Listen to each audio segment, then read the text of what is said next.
Bonjour et bienvenue à l'autre prépa. Alors cette vidéo d'accueil a pour ambition principale de vous familiariser avec la méthode de travail de l'autre prépa, de vous expliquer le rythme qui sera le nôtre tout au cours de cette année de préparation au concours de la magistrature, de vous expliquer aussi peut-être l'esprit de ce concours pour que vous compreniez dans quel sens il faut travailler et ne pas se disperser, on aura l'occasion d'y revenir. Mais alors je voudrais tout d'abord me présenter. Je suis Christophe André, je suis le directeur pédagogique de cette école et je serai aussi votre enseignant en droit civil avec Philippe Jacques.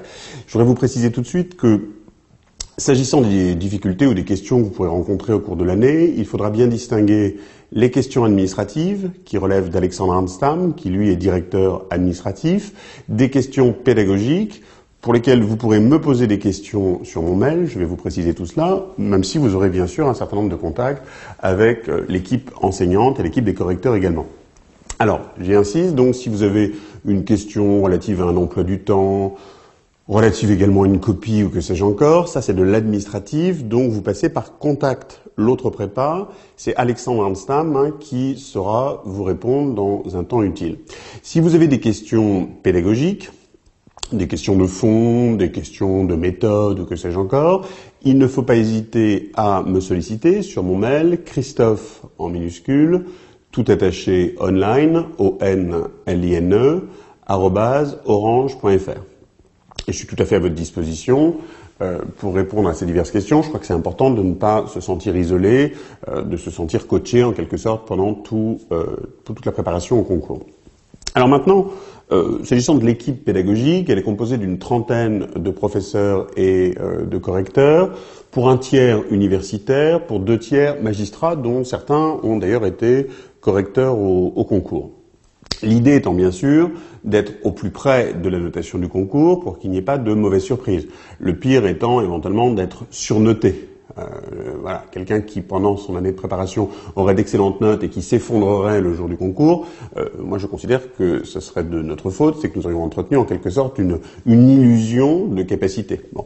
Ce qui veut dire aussi que, vous le verrez, c'est un peu l'esprit d'une prépa, et ça fait partie de la commedia dell'arte. Les notes peuvent parfois être un peu rudes, mais le but c'est de vous pousser dans vos retranchements, de vous amener à une excellence, au meilleur niveau possible, et je crois qu'il faut savoir ne pas se décourager. Ça vous appartient en quelque sorte d'avoir une vie saine, un épanouissement suffisant pour être capable de faire face à cette année de préparation. Au reste, si un jour vous perdez pied, si vous avez des problèmes de santé, de famille ou que sais-je encore, faites-nous part de cela. Moi je suis tout à fait disposé à l'entendre pour voir ce que l'on peut faire pour aménager votre préparation et la rendre la plus efficace possible. Alors ces remarques liminaires étant faites, je voudrais revenir très brièvement sur l'esprit du concours. Vous passez le concours de la magistrature. Le concours de la magistrature, c'est un concours de catégorie A. La catégorie A en France, c'est celle qui décide. Quand on prépare ce type de concours, il faut savoir aller à l'essentiel. Le programme est immense, que l'on soit en droit public, en culture générale, en civil ou en pénal. Ce sont des programmes qui sont assez fou d'une certaine manière. On se dit, mais on n'y arrivera jamais. En réalité, on peut tout à fait y parvenir, à condition de ne pas se noyer, de ne pas être trop analytique, ne pas rentrer dans le détail de toute chose, savoir, si vous voulez, raisonner, penser, quitte à réfléchir par couple de contraires. Moi, je crois que c'est très bien d'arriver au concours en ayant en tête, que ce soit en public, en civil, en pénal, ou même en culture générale du reste, les grandes tensions. Je vais vous donner un exemple. Si on tombe sur un sujet de culture générale qui implique le mot fiction, par exemple, imaginons la souveraineté du peuple n'est-elle qu'une fiction, il faut tout de suite cliver le sens en se disant mais fiction, ça veut bien dire aussi bien construction qu'illusion. Si on étudie un sujet en droit de la famille, par exemple, droit civil, on peut se dire, mais au fond, la tension, c'est entre d'un côté l'ordre public et les volontés individuelles. Bon. Si on est dans une question de droit public, on doit se dire, au fond, ici, je ne sais pas, sur le retrait de l'acte administratif, par exemple, la tension, c'est entre d'un côté la sécurité juridique, de l'autre l'exigence de célérité. Voilà. Il peut y avoir un certain nombre de tensions, et il faut être capable de les décrypter, même si, vous le verrez, le but de nos instruments pédagogiques, c'est justement de vous aider à repérer tout cela dans ce programme assez immense, je le répète. J'insiste sur une chose, c'est que c'est un concours de catégorie A, il faut aller à l'essentiel, et donc c'est aussi un concours qui mérite des aptitudes aussi bien, enfin qui appelle, pardon, des aptitudes aussi bien écrites que langagières. C'est-à-dire que ce qui compte, c'est de rédiger des copies qui soient séduisantes, dans un français châtié, avec un style fluide, et lorsqu'on en viendra aux oraux, il faudra être capable également de se défendre avec un certain aplomb et une qualité dans l'expression orale qui doit être aussi irréprochable que dans l'expression écrite. Et ça, là-dessus, on est assez intraitable. On peut très bien vous donner une très grande liberté. Le but, c'est de développer votre liberté de pensée, de votre liberté de critique. Mais pour ce qui est de la maîtrise du français, orthographe, grammaire, style, etc., ça, c'est une chose sur laquelle nous sommes extrêmement vigilants parce qu'on pense que c'est difficile de prétendre à ce concours de la magistrature, et c'est une prétention sans que ces aptitudes-là ne soient parfaites. Alors, après ce rappel bref de l'esprit du concours, qui sera de toute façon développé également dans les vidéos de méthodologie, parce que vous avez compris que cette courte vidéo d'accueil, juste là pour vous accueillir justement, et pour vous orienter, mais par ailleurs pour ce qui est de l'esprit de chaque épreuve, en culture générale, en civil, en pénal, vous aurez également sur votre espace personnel des vidéos qui vous expliqueront tout cela. J'insiste sur le fait que pour le pénal, la théorie générale de l'infraction fait d'ailleurs l'objet d'ores et déjà d'une vidéo, pour que tout de suite vous puissiez comprendre les fondamentaux, là aussi, de la méthode en pénal. Et quant à la culture générale, vous avez non seulement une vidéo qui a été captée par Franck Kessler, qui sera votre enseignant en culture générale, mais aussi une vidéo que j'ai moi-même tournée pour vous donner une idée de ce qu'on attend, ce que c'est que l'esprit de la culture générale. Et j'ai pris un certain nombre d'exemples tirés de la lecture de copies de concours, ce qui permet de vous aiguiller, en quelque sorte, dans la compréhension de ce qu'est la culture générale. Mais alors on en vient, par ailleurs, au support de travail, et la première chose que je voudrais vous dire, c'est qu'il ne faut absolument pas vous disperser. Il est hors de question de faire remonter de vieux cours de fac, d'acheter des manuels, etc. Non. Sur votre table de travail, vous devez avoir les codes, bien sûr. Vous travaillez en permanence avec les codes, puisque vous y aurez droit le jour de l'épreuve, donc il faut en profiter, pour se familiariser tout au long de l'année avec les codes. Où est le texte? Où est cette jurisprudence? Où s'insère ce texte dans un chapitre? Vous voyez, donc ça aussi, c'est une connaissance de tête de chapitre, de cette manière. Je vais donner un exemple tout simple. J'étudie l'autorité de la chose jugée. Je dois me rendre compte, quand même, que l'article 1351 du Code civil s'insère dans le Code à un endroit où on en parle des présomptions. Bon. Donc, ça, c'est important réellement, de se familiariser avec la structure des textes. Donc sur votre table de travail, les codes, les polis de l'autre prépa, qui se suffisent amplement eux-mêmes, et éventuellement une lecture complémentaire qui me paraît très riche pour prendre de la hauteur, c'est Judith Rochefeld, les grandes notions du droit privé. Judith Rochefeld, R-O-C-H-F-E-L-D, les grandes notions du droit privé, chez PUF, Presse universitaire de France. Alors, des précisions sur ces différents supports. Et je répète, vous ne sortez pas de là. Pas la peine de faire des veilles d'actualité, c'est pas la peine non plus de lire le Dalloz, etc. Nous, on le fera pour vous et on vous fera des synthèses. Alors, pour ce qui est de l'ouvrage de Judith Rochefeld, vous pouvez le lire comme un roman, sans chercher à ficher, sans chercher à retenir, mais pour reverrouiller les fondamentaux des grandes notions. Qu'est-ce qu'une personne? Qu'est-ce qu'un groupe de personnes? Qu'est-ce qu'un bien? Qu'est-ce qu'un contrat? Qu'est-ce que la responsabilité? Et quand vous lisez cet ouvrage de Judith, vous en faites une première lecture cursive, à mon avis, dès le début de votre prépa, puisque vous y reviendrez ponctuellement après. Quand vous le lisez, cet ouvrage, vous pouvez laisser de côté sous chaque chapitre l'état des questions. Parce que ma foi, l'état des questions, l'équivalent de pour aller plus loin, vous savez comme on appelait ça chez PUF autrefois, l'état des questions, c'est de l'érudition. Ce sont des pistes de recherche pour doctorants. On n'en a pas besoin, à mon avis, pour nourrir une copie de l'ENM.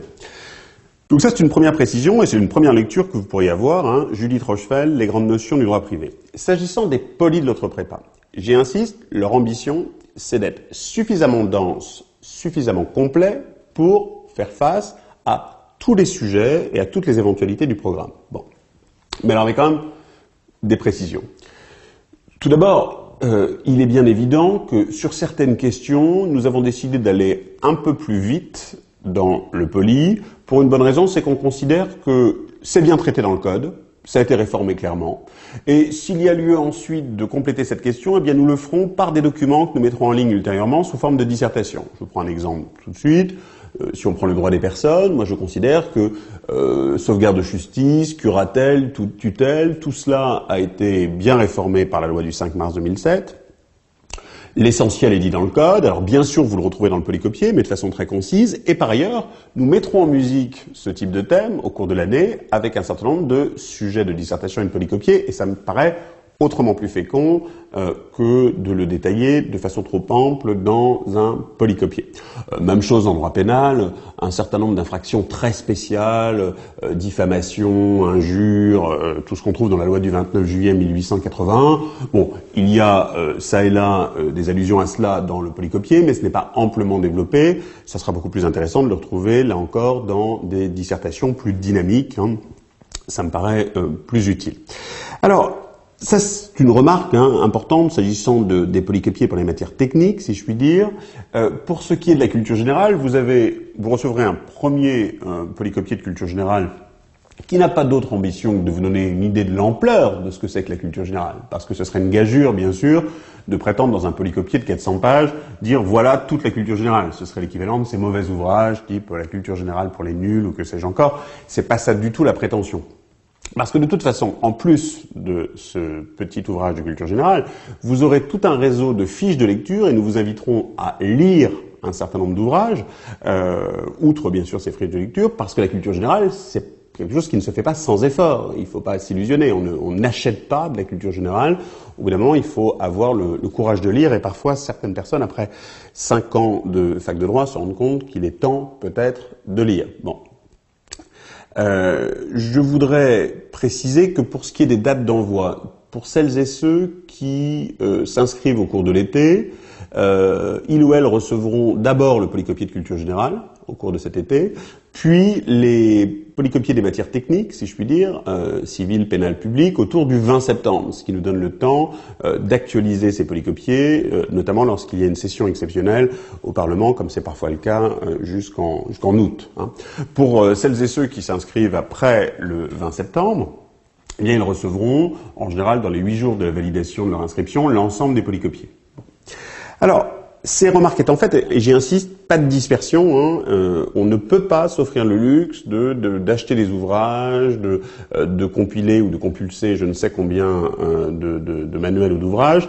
Les polycopiers de l'autre prépa se suffisent à eux-mêmes et vous y ajoutez les codes et Judith Rochefeld et ça suffira amplement. Outre bien sûr les lectures que vous ferez chaque soir pour nourrir votre culture générale, des romans, ou même aussi des films, bien sûr, que vous allez voir, parce que le cinéma peut tout à fait être convoqué dans une copie de culture générale. Alors, ces précisions étant faites sur les supports, évoquons maintenant la question des devoirs. Bon. Il va de soi qu'il y aura des concours blancs. Il y aura 3 sessions de concours blancs, et à propos de ces concours blancs, ils se tiennent à la fin des sessions présentielles. L'idée, c'est quand même d'essayer de les faire sur table, et de les faire dans le temps imparti. C'est là que vous vous entraînerez de façon manuscrite. Bon. Et il faudra essayer de respecter, bien sûr, les délais qui sont donnés pour ces concours blancs. Mais outre ces entraînements manuscrits, dans toutes les matières, bien sûr, et cela à raison de 3 grands concours blancs, vous aurez aussi une possibilité de composer à volonté de façon tapuscrite. Bon. Alors, pour ce qui est de ces entraînements à volonté, voilà comment ça se passe. Chaque mois, dans votre espace personnel, nous mettrons des sujets en ligne. Chaque début de mois, le 5 ou le 6 du mois, il y aura un nouveau sujet de culture générale, un nouveau sujet de civil, un nouveau sujet de pénal, une nouvelle QRC de public, etc. Bon. On vous indiquera à chaque fois le sujet et le mail du correcteur ou de la correctrice. Il faudra donc se mettre sous Word, composer en respectant le temps de l'épreuve, sinon ça n'a pas de sens, et l'envoyer directement à la correctrice ou au correcteur, qui en principe accuse réception de ce devoir et vous donne un délai de correction qui en général ne dépasse pas 15 jours. Bon. Ces devoirs tapuscrits ne font pas l'objet de délai de rigueur, c'est-à-dire qu'on peut très bien composer en mars ou en avril un sujet qui aurait été mis en ligne en août. Ça ne pose aucun problème. Il y a une parfaite liberté. Alors ça, je me permets d'insister sur ce mot de liberté. Vous avez parfois l'habitude de la contrainte, des délais de rigueur. Là, il n'y en a pas. Et en plus, il y a une certaine profusion. C'est-à-dire que cette profusion n'est pas faite pour vous stresser, elle est faite au contraire pour vous offrir une multiplicité de possibles, si je puis dire, et vous choisissez les sujets qui vous inspirent le plus. Il est rare qu'on puisse rédiger l'ensemble des devoirs qui ont été mis en ligne, et ça ne doit pas être un facteur de stress, absolument pas. Donc j'insiste pour ces devoirs tapuscrits, qui chaque mois font l'objet sont renouvelés, il y a de nouveaux sujets chaque mois qui apparaissent sur le site. Vous n'avez pas de délai de rigueur, vous pouvez vous composer, j'insiste, je prends un autre exemple, en avril par exemple, un sujet mis en ligne en octobre, ça ne pose pas de problème. Et vous le faites en revanche sous Word, ça c'est impératif pour qu'on puisse se mettre en mode révision et dialoguer avec vous dans la marge de votre copie pour que vous puissiez progresser. S'agissant des cas pratiques, les cas pratiques, vous pourrez en rédiger aussi autant que vous voudrez, vous verrez, il y en a un certain nombre qui sont proposés dans le polycopier. Pour ceux qui sont proposés dans les polycopiers, c'est moi qui suis correcteur, donc vous allez directement sur christopheonline@orange.fr. Pour ce qui est des polycopiers, des cas pratiques que nous mettrons en ligne régulièrement, ça commencera en janvier seulement. Pourquoi est-ce que c'est en janvier qu'on commence à mettre en place des cas pratiques régulièrement, en indiquant là à chaque fois aussi le nom du correcteur, le nom de la correctrice, pour vous obliger à vous discipliner s'agissant des coefficients. Il n'y a rien de pire que de s'obstiner à faire des cas pratiques dès septembre alors qu'on n'a toujours pas travaillé la culture générale. Les cas pratiques, rappelons-le, c'est coefficient 1, alors que la culture générale, c'est coefficient 5. On peut très facilement être admissible à ce concours en ayant 7 ou 8 au cas pratique. Il est beaucoup plus difficile d'être admissible à ce concours en ayant 7 ou 8 en culture générale. C'est pour ça que c'est à partir de janvier seulement que nous mettrons en ligne ces cas pratiques. Alors, s'agissant des cours eux-mêmes, au fond, quels seront les cours que nous aurons ensemble? Bien, les cours, ce sont tout simplement des hypothèses de méthodologie incarnée. Ça n'a rien à voir avec section 1, section 2, paragraphe 1, paragraphe 2. Ce n'est pas du tout une reprise à l'oral de ce qui est déjà dans les polycopiés. Non, les cours, c'est 1 heure, une disserte, au fond. C'est-à-dire que, et à chaque fois, il faut que vous sortiez de la salle de cours en ayant, si vous voulez, découvert un certain nombre de thèmes qui suivront d'ailleurs l'ordre des polycopiés. Je m'explique, il y a 3 grandes sessions de cours, peu ou prou. La première session de cours, il faut avoir lu le premier tome pour être capable de la suivre. La deuxième session de cours a trait au 2e polycopier, et même chose pour la 3e session, 3e tome. Bon, je parle des matières civiles et pénales ici. Ça veut dire quoi? C'est-à-dire que nous, on reprend tout dans l'ordre du programme. Les premiers sujets en pénal traiteront des sources du droit pénal, bien sûr. Les premiers sujets en civil traiteront des sources du droit civil. C'est de bonnes méthodes. Et ensuite, progressivement, si je prends l'exemple du droit civil, on ira ensuite vers les sources des obligations, puis le droit des contrats, puis le droit de la responsabilité, bref, le droit des obligations, puis le droit de la famille et des personnes, ce qui nous emmènera progressivement vers droit des biens, procédure civile d'exécution. Et peu ou prou, j'aurais tendance à dire que la première session a trait aux sources du droit et au droit des obligues, la 2e session plutôt au droit de la famille, au droit des personnes et au droit des biens, et la 3e session à la procédure civile et aux procédures civiles d'exécution, pour vous donner une idée. Bon. Ce qui est certain, c'est que de toute façon, fin mars, début avril, au plus tard 15 avril, il faut avoir terminé la lecture des polycopiés, pour avoir une idée déjà de l'ampleur du programme. Et vous verrez, ce qui est intéressant dans la combinaison entre les polycopiés et les vidéos, c'est que vous verrez qu'il y en a plus qu'il n'en faut dans les polycopiés. Parce que bien souvent, quand nous étudierons des sujets, mettons le divorce aujourd'hui, ou bien un sujet plus étroit, les conséquences patrimoniales du divorce, eh bien nous n'enrôlerons que 20 ou 30% des éléments qui seront dans les polycopiés. Parce que l'idée, si vous voulez, c'est de vous fournir en un seul document, les polycopiés, une carrière de matériaux qui permettent de bâtir des plans avec des problématiques éventuellement différentes. Et qu'est-ce que c'est qu'une problématique, si ce n'est une dialectique qu'on met en place, qui légitime un chemin que l'on va parcourir dans le devoir, et qui fait qu'une copie ne ressemblera pas forcément à une autre, mais les deux seront bonnes, le cas échéant, parce que ce sont des chemins différents qui ont été empruntés. Même s'il est vrai, pour un certain nombre de sujets, il y a un certain nombre de figures imposées. Mais mon propos, c'est de vous dire que c'est pas un catéchisme, ce qu'on fera ensemble, il y aura une très grande liberté aussi, et les plans que nous vous proposons ne sont que des propositions, justement. Je vous donne 2 exemples, là encore, dans une matière qui m'est chère, le droit civil.